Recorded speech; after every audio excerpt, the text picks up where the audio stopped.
Nyakubahwa Perezida wa Repubulika, mbashimiye umwanya mu mpaye w'ikiganiro k'uyu munsi wo kuzirikana Jenoside yakorewe Abatutsi ituruka ku bukoroni bwimitse irondabwoko ryatumye Jenoside itekerezwa igakorwa amahanga bireba.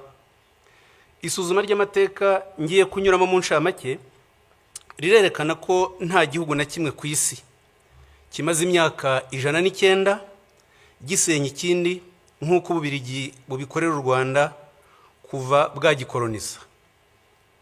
Byatangiye mu 1916 Ububirigi, Ubudage n'Ubwongereza bumvikana kugabanya imbibi z'u Rwanda rwari rwaraguwe n'abami Ruganzu wa kabiri Ndoli hagati y'1600 n'1623 na Kigeli wa kabiri Nyamuheshera hagati y'1648 n'1692 bageza u Rwanda muri teritwari za Masisi, Rucuru n'ahandi.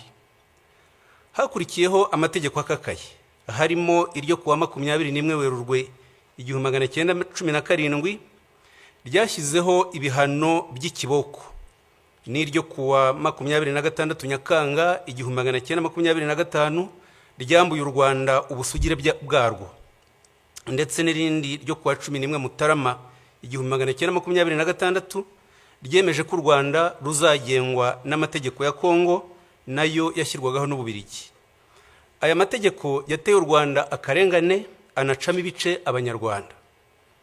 Mu mwaka w'1924 n'1946 Ububirigi bwagiranye amasezerano n'umuryango w'abibumbye yateganyaga kugeza u Rwanda ku ngingo 3 zikurikira: iya mbere, ubwisanzure bwa politiki, ubukungu, imibereho myiza n'iterambere ry'uburezi, kwigenera ibikwiriye Abanyarwanda bakayobora igihugu cyabo ubwabo, kubahiriza uburenganzira bwa muntu nta vangura rishingiye ku bwoko, igitsina, ururimi cyangwa idini. Ntibyakozwe, ahubwo Ububirigi bwinjije irondabwoko mu Banyarwanda nk'iryari iwabo hagati y'Abaframa n'Abawalo. Hatangizwa impinduramatwara hagati y'1926 n'1932 ryayobowe n'Ababirigi babiri, Voisin na Morteran. Umwami Musinga yarabirwanyije bamucira Kongo. Tariki 12 Ugushyingo 1931 bimika umwana we Rudahigwa nyuma y'iminsi 4. Kugira ngo ashobore kuyobora, Rudahigwa yahisemo kutarwanya abazungu, arabatizwa mu mwaka w'1943 anegurira u Rwanda Kristo Umwami mu 1946. Papa Pio wa 12 byaramushimishije amugenera impeta ayambikwa tariki 20 Mata 1947. Byatumye Ababirigi bamworohera, afata ibyemezo bica karengane, ariko aharanira ubwigenge bw'igihugu birabarakaza. Guverineri Jungers afatanyije na Frere Sekundien wayoboraga ishuri ry'indatwe Butare biyemeje kumusimbuza, ariko birangira bafashe icyemezo kibi cyo kumwica. Aratanga tariki 25 Nyakanga 1959. Nyakubahwa Perezida wa Repubulika, nta kindi gihugu cya Afurika abakoroni biciye abami babiri, umubyeyi n'umwana we, ku maherere. Ububirigi bwakurikijeho gushyira ku butegetsi ishyaka rya Parmehutu ryubakiye ku irondabwoko, ritangaza manifeste enye zikurikirana: tariki ya 1 Ukwakira 1959, 27 Kanama 1961, 21 Kamena 1964 na 7 Kamena 1969. Zose izi manifeste zigishaga ko igihugu ari icy'Abahutu, kwica Abatutsi bigirwa gahunda ya leta yubakiye kuri iyo politike. Guhera ku itariki 3 Ugushyingo 1959, Colonel Logiste yoherejwe n'Ububirigi avuye muri Kongo yunganiwe na Major Marier, bahabwa ingabo z'Ababirigi n'Abanyekongo zo kubafasha gushyira Parmehutu ku butegetsi. Tariki 12 Ugushyingo 1959, Colonel Logiste yategetse kwimura Abatutsi ku gahato mu bice bimwe by'igihugu bajyanwa mu Bugesera. Umwaka w'1961 urangira hagejejwe 13,890. Bahagiriye ubuzima bubi bagasaba gusubizwa iwabo, Ububirigi bukabyanga. abatutsi bamwe bagerageje kwimukira rwihishwa mu zindi teritwari, ababiligi bakabirukana. Ndabaha urugero rumwe. Itariki ya mbere Kanama 1960, administrateur wa Nyanza witwaga Emmanuel de Jambrine yandikiye abashefu amabwiriza avuga uko bagomba kwirukana abatutsi muri aya magambo: hari abantu birukanywe muri teritwari ya Gitarama bagerageza gutura mu mayaga, ni mubirukane vuba. Nta numwe muri bo ushobora gutura mu mayaga cyangwa ahandi muri teritwari ya Nyanza, bagomba kujya mu Bugesera. Ni mukurikiza amategeko aka kanya, inka zabo nazo zigomba kwirukanwa. Tariki 17 Ugushyingo 1959, Colonel Juste abigiriwemo inama na Musenyeri Perodin yatumije ba administrateur abategeka kwirukana abakozi b'abatutsi mu mirimo, bakabasimbuza abahutu. Abishyira mu itangazo yandikiye abaturage tariki 23 Ukuboza 1959, rikabivuga muri aya magambo ko bikorewe kugirira neza abahutu ngo batwarwe na bene wabo. Ishyaka rya UNAR ryaharaniraga ubwigenge ryarabirwanyije, barihimbira ko ari ry'abatutsi bararirwanya, bariteza Kiliziya Gatulika baryitirira amatwara ya gikomuniste.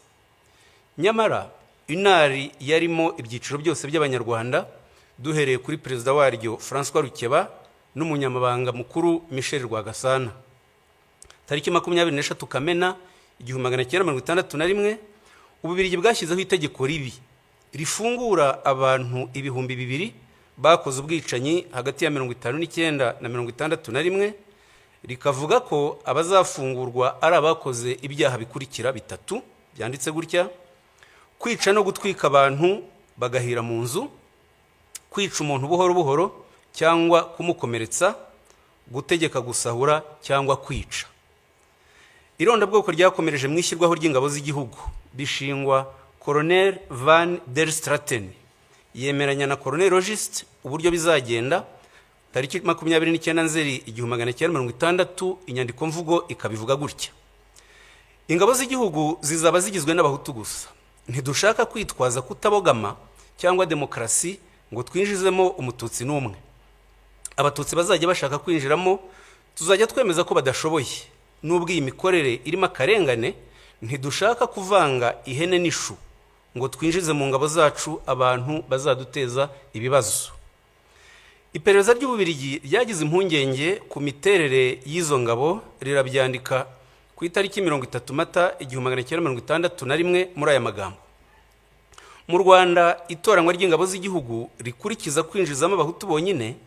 Iyo zigiye mu kazi zishyira imbere kuba ari abahutu kurusha inshingano za kinyamwuga zagombye kuranga umusirikare n'umupolisi. Turasanga bidakwiye kubashinga akazi k'umutekano. Byageze aho General witwa Document wayoboraga urwego rw'abaofisiye b'Ububiligi abyandikira Minisitiri w'Ingabo tariki 27 Ugushyingo 1961 muri aya magambo ati: gutsimbarara kuri politike yo gushinga ingabo z'u Rwanda uburinzi n'umutekano imbere mu gihugu ni ugutera ikibazo cy'uko nizikora ubwicanyi Loni ishobora kuzita jenoside, tuzahura n'ingorane zo gushinjwa ubufatanyacyaha. Muri Werurwe 1962, ingabo z'u Rwanda zatangiye ubwicanyi Ibyumba, zica abatutsi barenga 2,000 barimo umuforomo wabavuraga Claver Ndejuru wiciwe Ngarama, byandikwa mu binyamakuru by'amahanga. Mu Kuboza 1963, ingabo z'u Rwanda ziyobowe n'abofisiye b'Ababiligi Dubois, Florquin, Turpin na France zisha abatutsi benshi mu gihugu barenga 35,000. Abadiplomate, abamisiyoneri, abakozi n'itangazamakuru mpuzamahanga n'abashakashatsi bahurije kwemeza ko ari jenoside.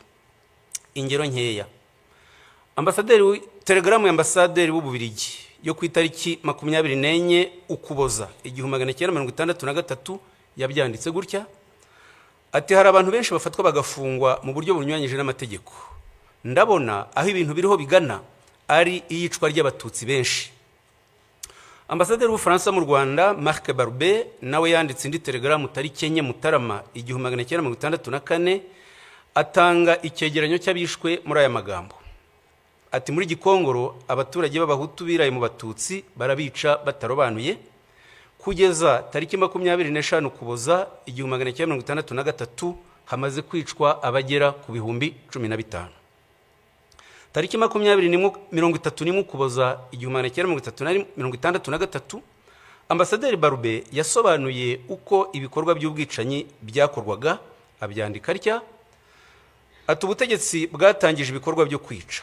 Habanje ubukangurambaga mu nzego z'ubutegetsi, ba prefe rimwe na rimwe baherekejwe n'umuministre woherejwe na leta, bagakorana inama n'ababurugumestre bakabaha amabwiriza yo kwikiza umwanzi. Ubwicanyi bwatangijwe ku munsi mukuru wa Noheli muri 1963, ariyo mpamvu ababurokotse babuhaye izina rya Noheli y'amaraso. Ububirigi bwarikanze busohora itangazo tariki 7 Gashyantare 1964 rivuga ibi bikurikira: dukurikije ibirego bishinjwa guverinoma y'u Rwanda, igihe kirageze tubinyujije muri ambasade yacu hatangwa amabwiriza ku bakozi b'Ababirigi bari mu Rwanda y'uburyo bagomba kwitwara mu bikorwa bihabera byo gutsemba Abatutsi. Ubwicanyi bwafashe intera mpuzamahanga, tugomba kurinda Ububirigi kuzashinjwa uruhare muri iyi jenoside. Twari muri 1963. Tariki ya 1 Nyakanga 1962 Ububirigi bwatanze ingirwa bwigenge, hajyaho itegeko nshinga tariki 24 Ugushyingo 1962 ryemeza ko igihugu ari icy'Abahutu. Hakurikiyeho amategeko n'amabwiriza bikumira Abatutsi mu mashuri no mu mirimo, bigeraho tariki 17 Mutarama 1967 Minisitiri w'Ububanyi n'Amahanga abiherewemo amabwiriza na Perezida Kayibanda, Minisitiri Lazaro Mpakaniye yandikira za ambasade n'imiryango mpuzamahanga yakoreraga mu Rwanda ababuza guha akazi Abatutsi. Habyarimana afashe ubutegetsi yashyizeho itegeko nshinga tariki 20 Ukuboza 1978 ryanditswe n'Umubirigi Philippe Regency wari umujyanama we, rishimangira umurongo wo gukumira Abatutsi mu nzego zose. Mu Kwakira 1982 Ubugande bwirukanye impunzi z'Abanyarwanda zigeze mu Rwanda, u Rwanda narwo ruzisubiza Ubugande. Ako karengane nyuzemo mu ncamake katumye FPR ivuka itangiza urugamba rwo kubohora igihugu mu Kwakira 1990. Ububirigi, Ubufaransa na Kongo bohereje ingabo zirwanya FPR. Habyarimana asubiramo abitangariza itangazamakuru ko impunzi z'Abanyarwanda zitazataha mu mahoro. Arabivuga ku itariki ya 2 n'iya 4 Ukwakira muri aya magambo ati: aho kubaha agace k'ubutaka bwacu uko kangana kose, tuzemera turwane kugera ku wa nyuma. Abatutsi barashaka kugarura ubundi buhake kugira ngo bigarurire aka karere. Ntabwo twabona aho tubashyira, nta gukomeza kwitwaza ubuhunzi, bazake ubwene gihugu aho bari muri Uganda na Zaire. Nibwo bazemererwa kuza mu Rwanda, nabwo igihe kigufi baje gusura bene wabo. Mu gihe cy'imyaka 4 hagati y'1990 n'1994 leta ya Habyarimana yangishije Abanyarwanda FPR, iyita inyangarwanda, inkoramaraso, abanzi. Bayihimbira ko igamije gutsemba rubanda nyamwinshi. N'abategetsi bamwe b'Ububirigi n'Ubufaransa ntibafataga FPR nk'Abanyarwanda. Tariki 3 Gashyantare 1991 Amiral Langsade wari umugaba mukuru w'ingabo z'Ubufaransa akaba n'umujyanama wa Perezida Mitterrand yamwandikiye inyandiko avuga ko FPR igizwe n'Abagande b'Abatutsi. Yongera kumwandikira indi nyandiko tariki 22 Mata 1991 yita FPR inyeshyamba z'Abagande b'Abatutsi. Iyi myumvire ni nayo yitirirwa M23 muri iki gihe, kwima rero itsinda ry'abantu uburenganzira bwo kuba iwabo bazizwe ubwoko bwabo n'icyaha kigize jenoside. Ubufaransa bwarabishyigikiye ndetse bufatanya n'Ububirigi. Ububirigi butanga imbaraga za politike ku buryo ishyaka rya IDC ryashyigikiye MRND no mu bwicanyi yakoraga. Ku matariki ya 17 na 18 Mutarama 1991 IDC yakiriye intumwa za MRND ziyobowe n'umujyanama wayo wa Perezida Habyarimana Enoch Ruhigira, zakirwa na Minisitiri w'Intebe Wilfried Martens. Umuyobozi ushinzwe politike muri IDC Alain de Brouwer yarabimushimiye mu ibaruwa yo ku itariki 28 Mutarama 1991, anandikira Minisitiri w'Ububanyi n'Amahanga Mark Eyskens amusaba gufatanya bakarwanya FPR Inkotanyi. MRND yashyizeho abahuzabikorwa b'iyi gahunda, Karwera Mutwe Speransia na Ferdinand Nahimana Muzi wabaye ruharwa mu itegurwa rya Jenoside no mu buyobozi bwa RTRM. Tariki 12 Werurwe 1993, umunyamabanga mukuru wa IDC André Louis yanditse ashyigikira ijambo Leo Mugesera yavuze rihamagarira kwica abatutsi ku Kabaya. Tariki 21 Mutarama 1993, André Louis yagiye mu Bufaransa kubonana n'abayobozi b'ishyaka rya Perezida Mitterrand, bumvikana gushyigikira MRND mu buryo bwose. Babikoraga bafite ibimenyetso byose ku itegurwa rya Jenoside ryakorwaga na Habyarimana na leta ye. Hagati y'itariki 19 Mutarama na 11 Werurwe 1994, Lieutenant Nice wari ushinzwe iperereza mu ngabo z'Ububiligi za Minuar yanditse raporo 29 agaragaza itegurwa rya Jenoside ntibyabujije Ububiligi tariki 2 Gashyantare 1994 kwirukana umwamikazi Rosalie Gicanda wivurizagayo, arataha yicwa tariki 20 Mata 1994. Ntibyanababujije gutererana abatutsi bari babahungiyeho muri Eto Kicukiro tariki 11 Mata 1994. Muri Nyakanga 1994, bamwe mu badepite b'Ababiligi bakoreye ubutumwa i Goma na Bukavu, babonana na guverinoma n'ingabo zakoze Jenoside, babagira inama yo gushyiraho guverinoma ikorera mu buhungiro n'ishyaka rya politike, babishyira mu nyandiko bise ibigenga itahuka ryihuse ry'impunzi z'Abanyarwanda. Iyi nyandiko yatangajwe tariki 20 Ukwakira 1994, ikaba ariyo ikomokaho FDLR y'iki gihe ikomeje ubwicanyi mu karere ku bufatanye na leta ya Kongo n'ingabo zayo. Nyamara guhera mu mwaka w'ibihumbi 2000, umuryango w'abibumbye wafatiye FDLR ibyemezo birenga 40 bitegeka ibihugu kuyirandura burundu. Ni nayo MONUSCO yahawe inshingano yo kuyirandura, ariko ntibikora, nk'uko Minuar Yunamir muri 1993 na 1994 itabujije Jenoside mu Rwanda. Umuryango w'ibihugu by'i Burayi nawe wafashe ibyemezo byo kurandura FDLR, nk'icyo ku itariki 10 Mutarama 2008 n'itariki 8 Ukuboza 2010. N'umuryango wa Afurika yunze ubumwe wafashe ibyemezo nk'ibi, nk'icyo ku itariki 10 Mutarama 2005 mu nama y'abakuru b'ibihugu yateraniye i Libreville muri Gabon. Biratangaje rero kuba hari ibihugu muri 2025 bibeshwa n'Ububiligi bikihutira guhana u Rwanda byirengagije ibi byemezo byose n'ubufatanya bw'icyaha bwa Kongo na FDLR. Ibyo bihugu bivuga iyubahirizwa ry'amategeko mpuzamahanga, bikayarebera ku ruhande rumwe rwa Kongo, ntibite ku busugire bw'u Rwanda bwatewe kenshi na FDLR, ntibite ku karengane k'impunzi z'Abanyekongo b'Abatutsi zirukanywe na FDLR zimyaza imyaka 31 mu buhungiro. Kongo yita izo mpunzi udukingirizo, le pantin. Ni kimwe nuko hagati ya 1990 na 1994 leta ya Habyarimana n'abambari bayo bitaga FPR Inyangarwanda z'Abagande. Ni nabyo muri Nyakanga 1994 Perezida Mitterrand yagaragaje avuga ngo muri biriya bihugu Jenoside nta kintu kinini isobanuye. Kuva muri Nyakanga 1994 kugeza magingo aya, Ububiligi nicyo gihugu cy'i Burayi gikorerwamo ipfobya rya Jenoside yakorewe Abatutsi no kugoreka amateka yayo nta nkurikizi. Nyamara nta ushobora gutinyuka guhakana Jenoside yakorewe Abayahudi ngo bimugwe amahoro, kandi Jenoside ari zimwe mu rwego rw'amategeko, ku buryo n'ibyaha byo kuzipfobya byagombye gufatwa kimwe.